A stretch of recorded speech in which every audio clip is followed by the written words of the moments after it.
Hello, everyone. Welcome to Snap Take. I'm Glazer of the Snap Judgments Podcast, the official Marvel Snap Zone podcast. Today, we have a Living Tribunal deck that last season, in only 20 minutes a day, through excellent play and a really cool take on the deck, went from rank 20, that's right, rank 20 to rank 100. You've got to try this deck out.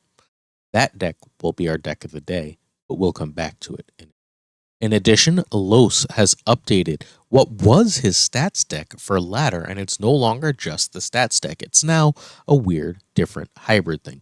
We're going to talk about that deck as well relatively soon. Both decks are absolutely stellar for ladder. Both decks can get you infinite with disciplined play. I'm going to go over on Friday's video my biggest tips to hitting infinite this season. Cool. All right. The deck, every day over on Marvel Snap Zone, I release one of these decks as a deck of the day. So if you want more information on these decks, you can check over there. You'll see the deck of the day. This is my Infinity Conquest winning Iron Man bounce deck. It's got a little intro. It goes over the deck's history, which I think is really cool. It's one of my favorite things. It goes over the history of the deck throughout Marvel Snap. How did we get here? Part of understanding how to work something, what something is to know where it came from. Then there's a how to play, and this is the part for many of you. The how to play section comes with a turn-by-turn guide. And finally, there's usually, I guess not for this one, there's usually a card replacements section. A section that there was no real card replacements. We talked about this recently enough that I didn't. But usually there's also a card replacement section. A spot for you to know if these are Series 4 and 5 cards and some Series 3 cards that you might not have. What other cards can go in their spot? Are there other viable things? If you think this is interesting, if you think this kind of deck is interesting, please like and subscribe to the YouTube. We would appreciate the likes, the comments, the subscribes. It helps with the algorithm. It helps with the support. We bring you the best new decks every day before the meta knows what they are, before the meta can catch up and get you with them. Okay, we're going to switch over now to the first deck. This is Mason E. Clark's Living Tribunal Infinite. Thanks to our friend Bootman for shouting this deck out. This deck is extremely cool. Obviously, it's trying to use Living Tribunal to steal games, winning power across multiple lanes. It's got a lot of ways to build power in order to do that. Fundamentally, on turn 3, you want to Electro or Wave.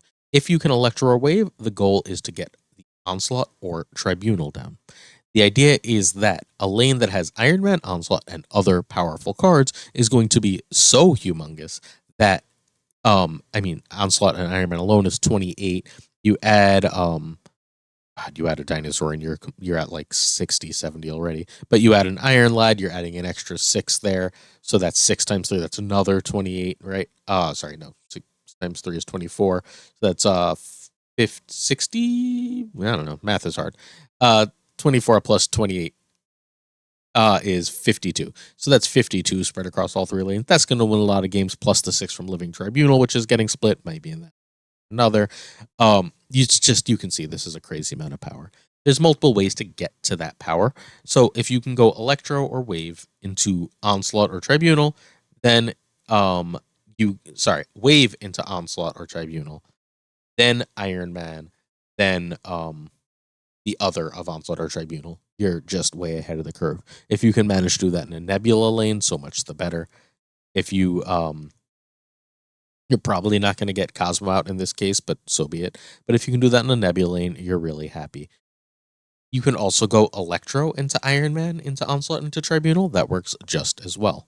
But you're not always going to have the ramp cards. You're not always going to have the cards you want to ramp into. That's where Psylocke and Zabu come in. Psylocke and Zabu are so you can cheat out Iron Lad and Jubilee on turn 3. If you can cheat out Iron Lad or Jubilee, odds are, if you don't have these cards that you're looking for, they're going to go get them for you, right?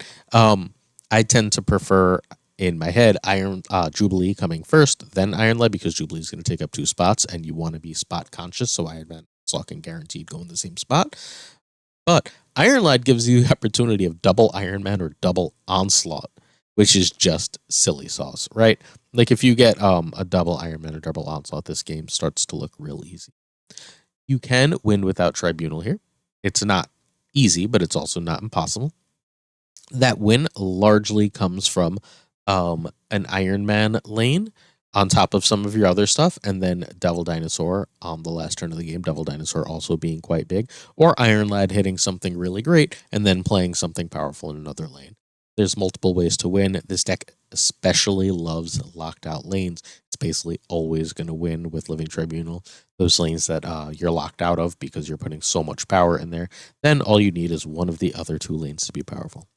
Obviously, this can be a slight problem against Kitty Pryde just because Kitty is so freaking strong and puts so much power in so many places. But short of Kitty Pryde, this can match up power with absolutely anything. All right. Hopefully, you're trying out that deck. That's going to be the deck of the day if you want to read that turn by turn guide, because it's going to be a complicated one.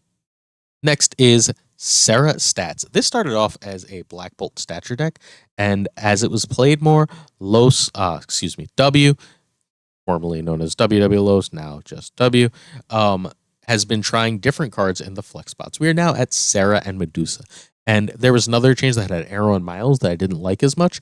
Serra and Medusa, I think, are brilliant because if you can go Zabu and Serra, you can go back down to the playing 3/4s on the last turn of the game.